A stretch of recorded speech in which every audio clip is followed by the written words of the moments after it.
Hello everybody, so this is part 2 of knives from companies that I only have one of, or an example of one of from that company. So these are the ones that I managed to miss in the first video somehow. I think I may have too many knives, I don't know. Comment down below, can you have too many knives or not? So let's start here at the bottom. And so this one is a singing crane, I believe it's called, and it's a trapper. Kissing cranes, and it's a trapper with zebra white bone, and very, very nice knife. Older one, I believe I won it in a gift. It's labeled number 158. Can we see that here? There you go. And there you go. Pretty good fit and finish, actually, if you take a look here along the springs. Not bad at all. Now this is a Migaron. I'm not familiar with the name of it.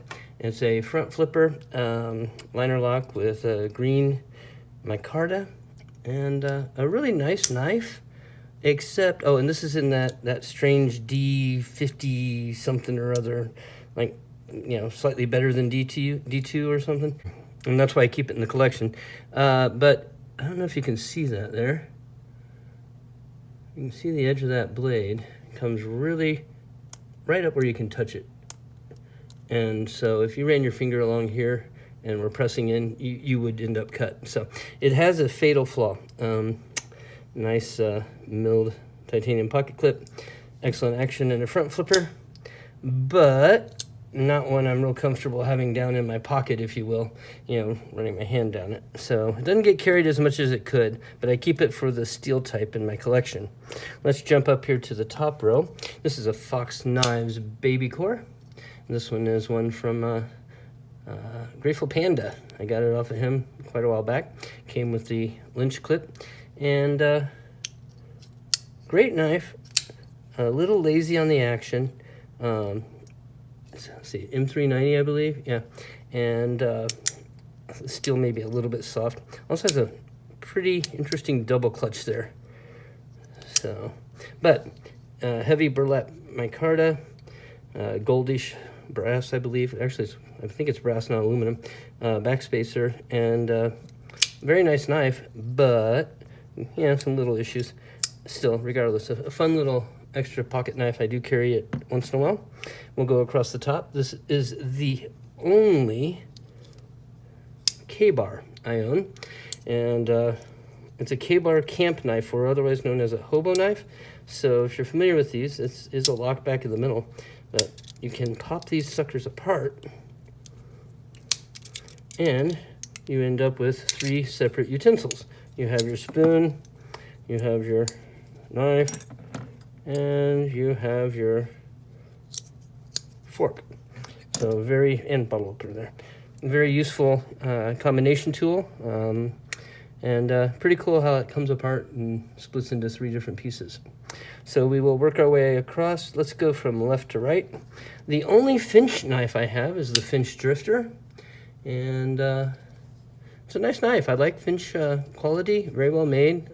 A little on the chunky side. A lot of these knife companies like to make these smaller knives pretty chunky when they're going with their scales for some reason.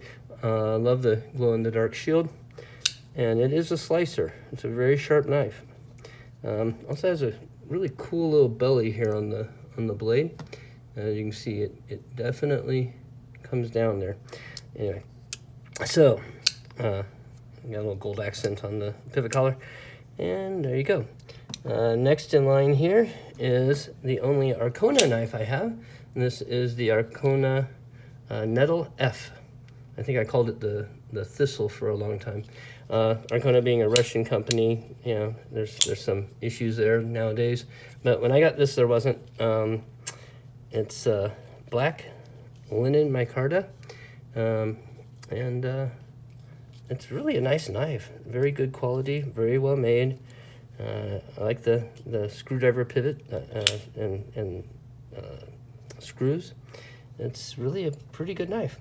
Moving right along, we have the only Cobra Tech Ion. This is one of my first out the fronts I had. You know, didn't want to spend a huge amount of money until I discovered if I liked out the fronts. and it's in D2. It's been sharpened. It is pretty darn sharp. I'm pretty pleased with the sharpness. I think I threw my paper away that I used the last time. Oh well. All in all, it's a pretty good knife. Pretty reliable. I mean, you can fail it. There you go, if you're shaking it. But otherwise, pretty good. Let's see. Moving on, we have the only Dimco I own. This is the AD 20.5. This was a gift from Troy. Thank you, Troy. If you see this one, shout out to you. I still carry this quite frequently. Haven't really needed to sharpen it. Just touched it up a little bit on the edge there with some rods, and it's going strong. Great knife. Love the fidgety action on that. Moving along here, we have the only Sittin, or whatever you call that. Sittin, perhaps. I do not know what this model is. It's in green micarta as well. Kind of matches this green micarta. And I'm not sure, but I think someone 3D printed a pivot collar because they lost it. I got this also in a pass-around. So, but very good knife. I don't carry it as much as I should. It's got a great long blade. It's very sharp, 14 C28N, and it has excellent action. So there you go, steel liners. They are cut out for weight relief. I don't know if I can get down there and see. Yeah, and very solid construction, very good lockup. All in all, great knife. And last, but again not least, this one is kind of a qualifier. So this is a Boker out the front, but it's also made by Hogue here in the United States. So it's the Boker Hogue Blackout. Excellent knife. Came with a mirrored blade there at the edge. Pretty good action. Rides in the pocket really well. In fact, it rides in the pocket better than my Ultratech did. So I kept this and sold the Ultratech. And it qualifies. I have lots of Bokers, but this is the only Hogue I have. So I thank you all for your patience in having a part 2 here on not the only one series I'm doing, which is only one knife from that company. Not that I have to pick only one. So sorry if I did a teaser in the title. I guess you all will see that when you see that. I appreciate you all watching. Please like, subscribe, all of that good stuff. Help me get to 1,000, guys. You know, I've been doing this for a couple of years, and I admit I don't produce videos very regularly because of work schedule and editing schedule stuff, but we're getting close enough that I need to get it going and do a push. So I'm going to be trying to do more videos, so you should see them coming.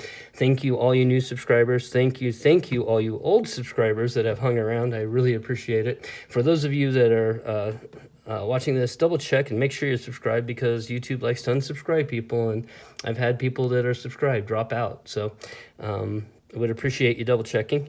And well, thank you all. I hope you all have a wonderful day. This has been Patrick. Bye.